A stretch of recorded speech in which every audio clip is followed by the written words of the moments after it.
Hey, what's up my Dokus? Jason welcoming you back to more Super Mario Galaxy as a part of Super Mario 3D All-Stars.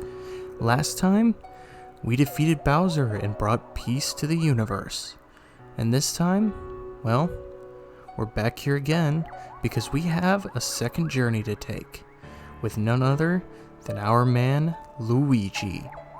And as opposed to just, doing a whole second playthrough showing you guys the same stars over and over, just like I did with Mario, I've been doing a lot of thinking, and I don't want to do that because I just think it would be a little too repetitive and boring, so I wanted to twist things up a little bit. We're going to be taking Luigi's journey as a way to show off all of the skips and speedruns strats that I've used that I did not show off with Mario. And it's not going to be all of them, there are plenty, but I will explain the ones I don't know, and I will show off the ones that I do know, so you guys will get to see most of them. But, I guess before I go into too much detail, I guess, we should get started with our adventure, with Super Luigi Galaxy.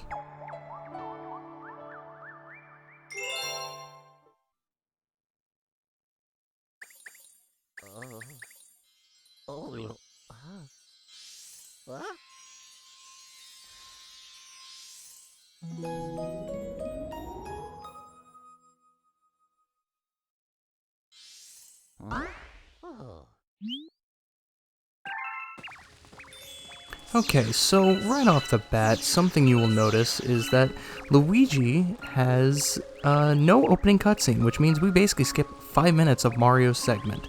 That's why a lot of the times when we do 120-star speedruns, mostly we use Luigi, simply because it's easier to do the speedrun strats with him, but also for the fact that, we literally skip a 5-minute cutscene that Mario has. Also, something you may note is that Luigi is a bit faster. He has a bit of a faster running speed, but it also causes him to be a bit more slippery. This is beneficial to you actually when catching the bunnies, because as you saw here, I was actually using something I didn't use in the Mario segment, which is throwing star bits at the bunnies to make, if you get a direct hit on them, that'll make them slow down.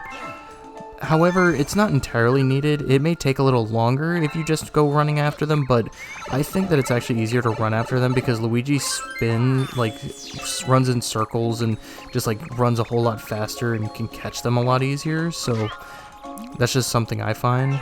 But other than that, there's not really too much that, goes into this first segment of the star. It's really just all kind of how Mario does it. Something else here is that in speedruns, we like to just go up here and just jump off this side of this platform on the edge of the castle, just because it gets you up to Rosalina faster, as opposed to just walking around the entire castle. And also something you can see here is I'm actually skipping through the text. That is because if you hold A in, with any dialogue, you can basically just rush through the text, and then you just press A again to make it go off. So it's just a simple way to save time in a speedrun.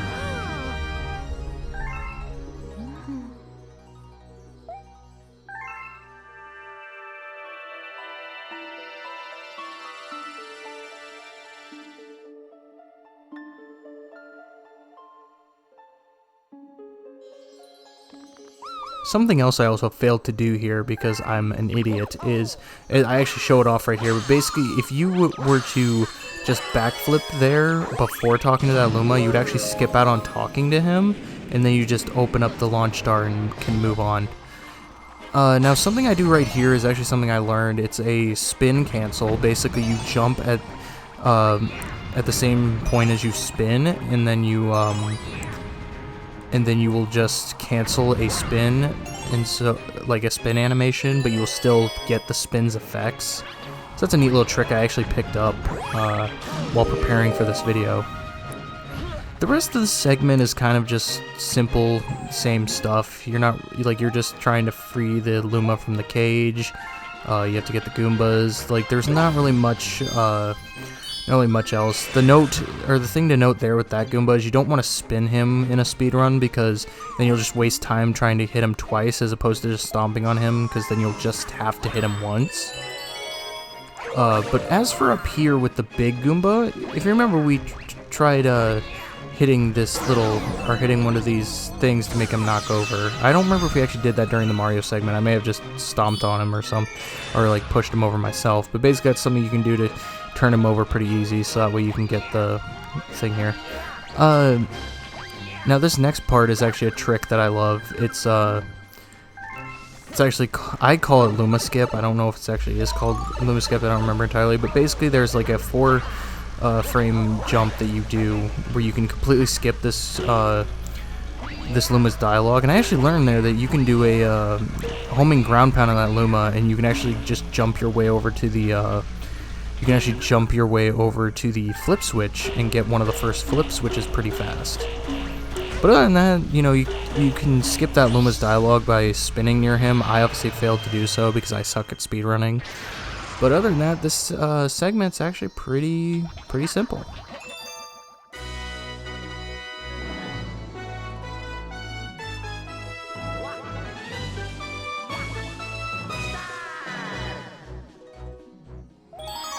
Okay, so nothing really changes between getting the Grand Star and heading into Good Egg, so I just decided to cut it all out because it's literally all the same dialogue that you get from Rosalina and all of the same tutorials you get from the Luma, so really nothing has really changed in that department. However, some things will change here in Dino Piranha, as there are a few new skips that we can do here that will actually make things a little easier. The first one here, as we get over to the other side of the planet, if you do a triple jump and you just spin your launch star, you can completely skip that Luma, having to turn into a Sling Star.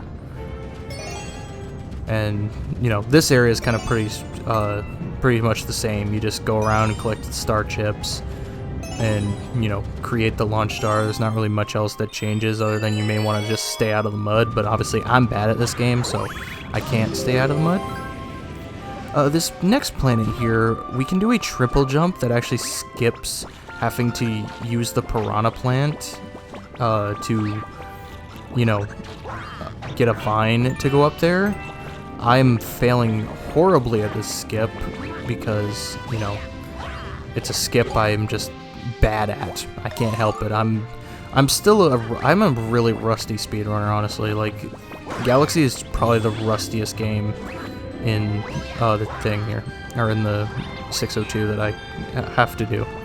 But as you can see, we got it right there, and I'm going to show you another skip here, where you basically do something similar, except you just kind of backflip off of this boulder launcher that completely skips having to destroy that Piranha Plant in order to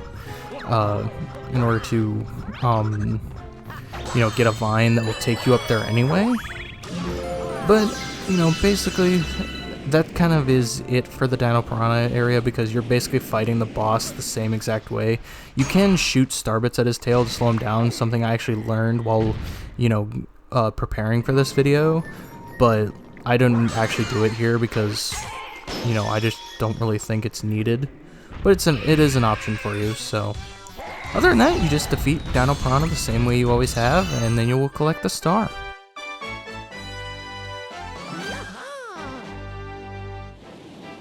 Okay, so a snack of cosmic proportions. This one has a few tricks that we can do that will make things a little easier for us. It's not as major as Dino Piranha. There's just a few simple little tricks to pull off. So starting off, don't mind me just going up towards the house thinking that it is the third star. That's me, I love to think that. But anyway, if we come over here where the launch star is, there's going to be this Luma. Now, if you do a homing ground pound, which I'm actually choosing to grab some starbits because we still need to get 100 starbits in order to feed the hungry Luma, and so it's better to get most of your star bits here on this planet because there are a good amount of them.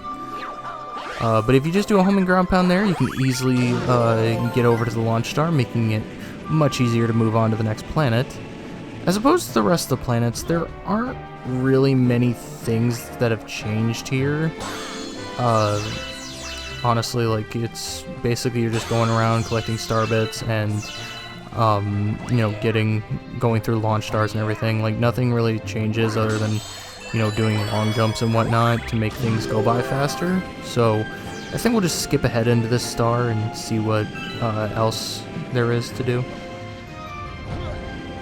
Okay, so over on this planet that, you know, I talked about how it came from, or they reused in Galaxy 2, you can basically just climb up these walls by backflipping and doing triple jumps and wall jumps and whatnot. You basically just skip the entirety of having to go all the way around the planet. It's really simple to pull off. It's not like a very tricky one. Now, for this pill, the interesting thing about this one is I actually kind of talked about what we do here to get through this faster. And so basically what we do here is like a back flip there, then we come over here to where this 1-up is, and then you just do another backflip and get yourself up into that gravity field where you can launch yourself off with the launch star. And on this planet with the star, you actually don't have to grab any of the pull stars. You can literally just long jump into the middle and grab the star.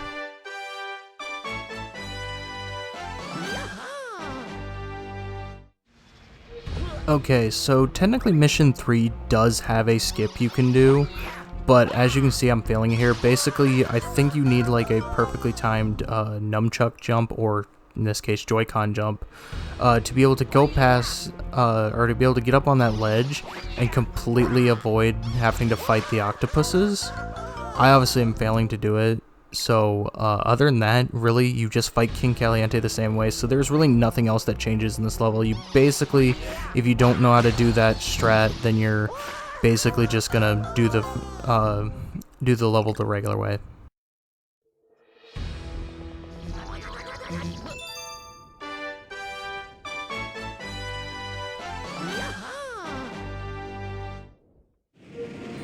Alrighty, so heading into B Luigi Takes Flight in Honey Hive, there's really only one skip here because technically there's one you can do that's a lot harder. It's called, I think it actually is called Honey Hive Skip, where basically you skip the first, having to do the entirety of the first mission by sliding down a tree and then sliding onto the tree that the toads are on, and then you just do a bunch of, ground pound, backwards, jumps and jump spins to help you get up to where they are. I obviously am not good at this game, so I cannot perform it properly.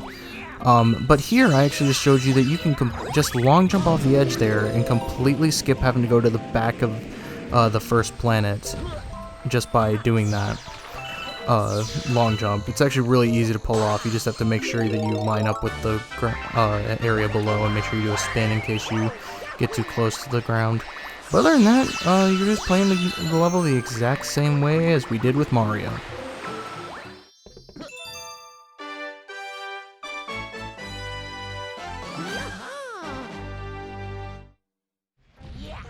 Okay, so in Trouble on the Tower, which is Mission 2, one of the easy tricks I actually learned was this slope spin trick. You basically just run up the slope, and then every time you look like you're gonna slide down, you just do a spin, and you will keep your momentum going as you go up the slope. I don't think it works on every single slope, it's just certain slopes like that one. It can technically work on this slope up here, but I didn't obviously try to show it off because, you know, I'm me and I just prefer the ways that I've always used to going up them. The second skip, technically there is a skip you could do to get up using the similar Honey Hive skip that you would use in the first mission. You can get up to the windmill a little easier, but I'm silly and I don't know how to do it properly, and so we're going to try a different skip that I know that actually skips having to do anything with the windmill and just going straight to the top. So right here near this piranha plant, if you backflip and then do a wall jump off of the edge of the trunk, you will actually fall all the way down to the top of the windmill, where you will fight this boss, and, you know, just literally all you have to do is beat the boss, and then you win. Like, literally just, it's a simple, very simple trick that I learned and was able to, you know, beat the level in a matter of seconds.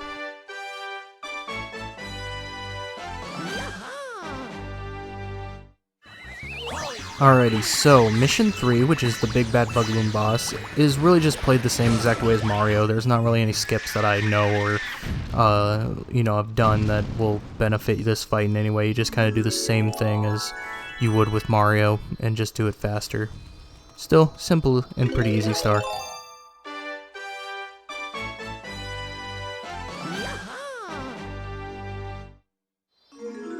Okay, so as I will always make note of, basically if there's a star that, you know, doesn't change no matter what, I'm basically just gonna, you know, show off getting the star, but I'm not gonna like show off any skips. So basically Flip Switch and Loop-de-Loop are both the case, where you just do them the exact same. Okay, and now we're at Mega Leg. So there is one very, I think, commonly known skip that comes with Mega Leg's Moon that a lot of people who play Luigi should know how to pull off. So basically what you do here is, with the launch star case, you want to perform a triple jump and then a spin, and you will enter the gravity field of Mega Leg's Moon, where you just ground pound to quickly get down here, and then go to the area where you normally spawn in and activate the boss. And funny note I like to note about this is that depending on where you're sitting in that spot, Junior will actually be facing towards that direction. So if you're like on the far left or the far right, he'll actually face towards the far left or the far right. Technically we're on like a little bit of the side, not the exact center, and so like he was kind of looking off to the left, but it was a little harder to tell. Now, with Mega Leg himself, he's basically just the same boss fight. You know, we're just climbing him. However, I do want to say that I think that Mega Leg's actually easier with Luigi as opposed to Mario, and it mainly comes down to Luigi's jumps. Simply because what you can do is, with the cage here, one, you can backflip out of the way.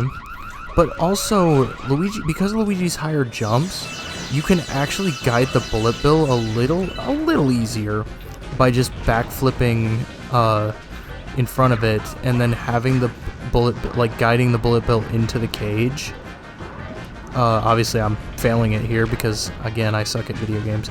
But yeah, basically, you know, you just backflip and then have it go in, and because of your higher jumps, the bullet bill will be guided higher than Mario, so you can just easily go in and just destroy the thing guarding the Grand Star.